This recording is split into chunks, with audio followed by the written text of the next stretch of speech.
Late 2009, or mid 2009 actually, I got married to the love of my life, Nikki. We met at a bar, the Mustang Bar in Northbridge. For some silly reason, Nikki gave me her number, and she knew that I was an accountant. So she called me and about a week later and said, "Hey, remember you saying you're an accountant? Can you come do my taxes?" And eventually we did date, and Nikki did eventually come to me and say, unless you're willing to go to church with me, I don't want anything to do with you. And I thought, well, I actually quite like this girl. And so I thought I made the decision right then and there to go back to church. And about 3 years into our marriage, we had our first son, Levi. He was just an absolute joy. And 3 years after Levi, we had Winter, our second child. I attended a worship night where my wife Nikki was leading the worship, and at one point during the night we had a time of prayer. Well, at the end of the night, or end of the prayer session, God gave me one word, and that word was cancer.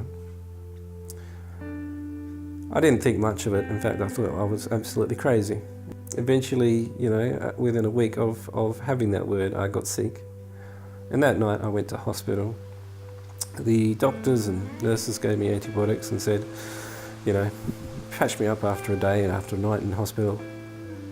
It's time for you to go home. And so I went home, and 4 weeks later I still felt pretty average. The doctor sent me for a blood test again, and it came back. He said, your liver is not doing too well. And he sent me off for an ultrasound. So I went for the ultrasound, and the doctor scanned my liver. My liver was actually pretty good. And he scanned the rest of my organs, and he stopped at my right kidney. And this was a Thursday afternoon. And he probably took a good half an hour using the ultrasound on my kidney, and me going, oh, this doesn't seem good. What's going on here? I went and got a CT scan that afternoon and went through the machine, and the radiologist gave me the same story. He said, when are you seeing your doctor next? And I said, sounds like I'm seeing him first thing in the morning. And before the doctor's practice opened that day, I got a call 7 o'clock in the morning saying, please make a time to come and see my doctor. And I saw the doctor that afternoon.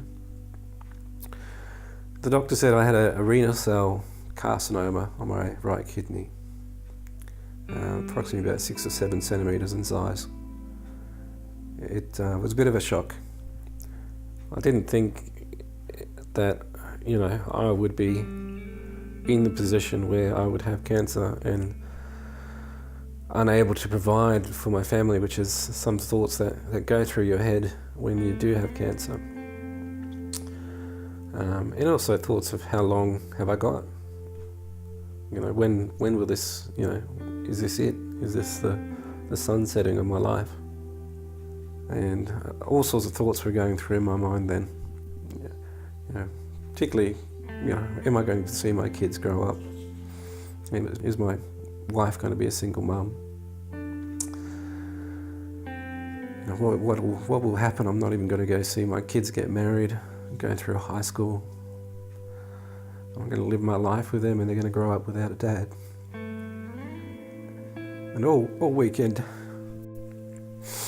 I had this on my mind. And all I could think of was just, there's nothing you can do. Just surrender this to God and just trust God. So I spent the whole weekend praying and just giving it over to God and surrendering it to Him. And just really living in the moment of not knowing what's happening next. So the next doctor's appointment I had was to go see a specialist at the cancer. And she turned around and said that, this is cancer. You're 36 years old. It looks like it's contained to the kidney, which was the best news I had. She said the best course of action was to get the kidney removed as soon as possible. And 4 weeks later, that's exactly what happened. And before the diagnosis, I was struggling to work due to memory.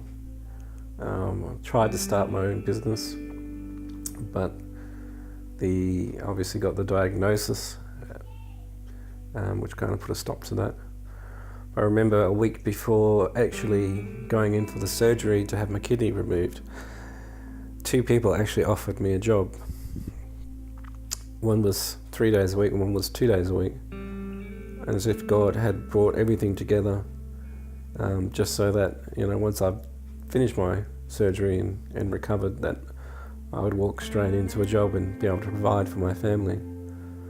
If I hadn't gotten sick, or if I hadn't have gotten the diagnosis at the stage it was, I'd be in a big trouble.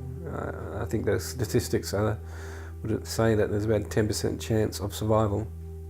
Having that second chance was a miracle.